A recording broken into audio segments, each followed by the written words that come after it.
salam sejahtera untuk kita semua, Shalom.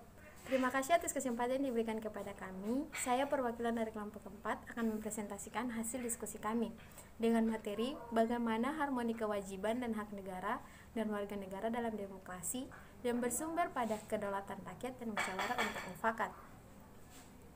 Di sini kami memiliki 5 pokok pembahasan, yaitu 1. Menelusuri konsep dan urgensi harmoni kewajiban dan hak negara dan warga negara Indonesia. 2. Perlunya harmoni kewajiban dan hak negara dan warga negara Indonesia. 3. Sumber historis, sosiologis, politik tentang harmoni kewajiban dan hak negara dan warga negara Indonesia. 4. Membangun argumen tentang dinamika dan tantangan harmoni kewajiban dan hak negara dan warga negara. 5. Mendeskripsikan esensi dan urgensi harmoni kewajiban dan hak negara dan warga negara. 1. Menelusuri konsep dan urgensi harmoni kewajiban dan hak negara dan warga negara Indonesia. Ada 4 poin, yaitu 1. Hak adalah kuasa untuk menerima atau melakukan sesuatu yang semestinya diterima atau dilakukan oleh pihak tertentu dan tidak dapat oleh pihak lain manapun juga, yang pada prinsipnya dapat dituntut secara paksa olehnya.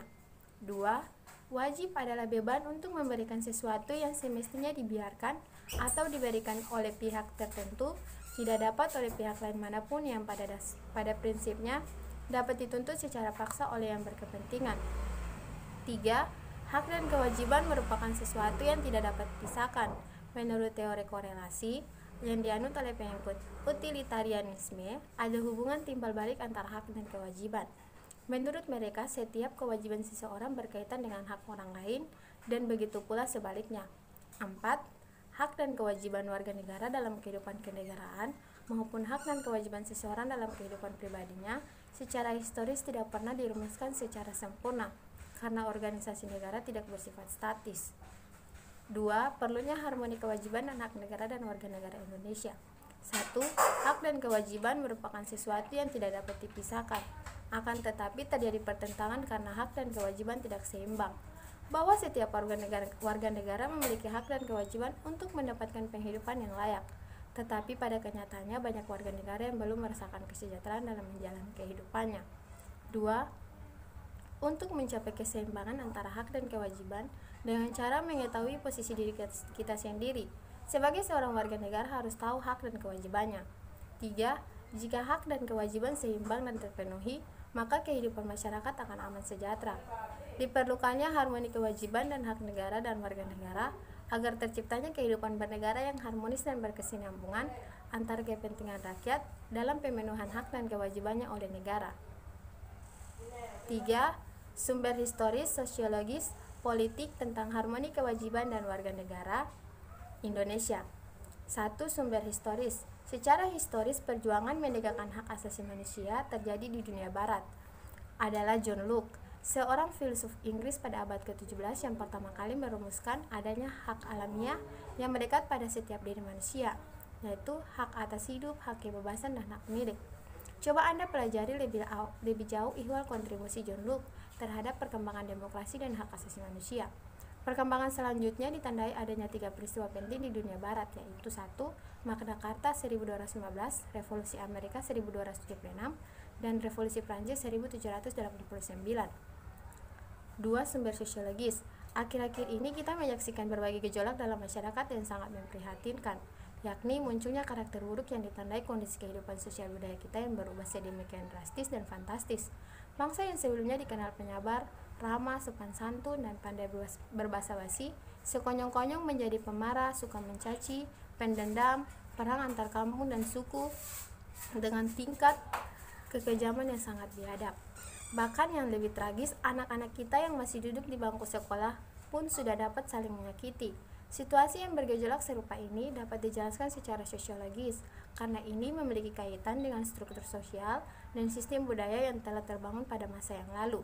Mencoba membaca situasi pasca reformasi sekarang ini, terdapat beberapa gejala sosiologis fundamental yang menjadi sumber terjadinya berbagai gejolak dalam masyarakat kita. 3. Sumber politik. Sumber politik yang mendasari dinamika kewajiban dan hak negara dan warga negara Indonesia adalah proses dari hasil perubahan Undang-Undang Dasar Negara Republik Indonesia 1945 yang terjadi pada era reformasi. Pada awal era reformasi, muncul berbagai tuntutan reformasi di masyarakat. Tuntutan tersebut disampaikan oleh berbagai komponen bangsa, terutama oleh mahasiswa dan pemuda. Beberapa tuntutan reformasi itu adalah: 1. Mengamandemen Undang-Undang Dasar Negara Republik Indonesia 1945, penghapusan doktrin Dwifungsi Angkatan Bersenjata Republik Indonesia atau ABRI. 3. Menegakkan supremasi hukum, penghormatan hak asasi manusia atau HAM, serta pemberantasan korupsi, kolusi dan nepotisme atau KKN. 4. Melakukan desentralisasi dan hubungan yang adil antara pusat dan daerah. 5. Otonomi daerah. 6. Mewujudkan kebebasan pers. 7. Mewujudkan kehidupan demokrasi. 4. Membangun argumen tentang dinamika dan tantangan harmoni kewajiban dan hak negara dan warga negara. Aturan Dasar Ihwal Kewajiban dan Hak Negara dan Warga Negara setelah perubahan Undang-Undang Dasar Negara Republik Indonesia 1945 mengalami dinamika yang luar biasa. Berikut disajikan bentuk-bentuk perubahan aturan dasar dalam Undang-Undang Dasar Negara Republik Indonesia 1945 sebelum dan sesudah amandemen tersebut. 1. Aturan Dasar Ihwal Pendidikan Kebudayaan serta Ilmu Pengetahuan dan Teknologi. 2. Aturan Dasar Ihwal Perekonomian Nasional dan Kesejahteraan Sosial. 3. Aturan Dasar Ihwal Usaha Pertahanan dan Keamanan Negara. 4. Aturan Dasar Ihwal Hak dan Kewajiban Asasi Manusia. 5. Mendeskripsikan esensi dan urgensi harmoni kewajiban dan hak negara dan warga negara. Undang-Undang Dasar Negara Republik Indonesia tahun 1945 tidak hanya memuat aturan dasar ihwal kewajiban dan hak negara, melainkan juga kewajiban dan hak warga negara. Dengan demikian, terdapat harmoni kewajiban dan hak negara di satu pihak dengan kewajiban dan hak warga negara di pihak lain. Esensi dan urgensi harmoni kewajiban dan hak negara dan warga negara dapat dipahami dengan menggunakan pendekatan kebutuhan warga negara yang meliputi 1.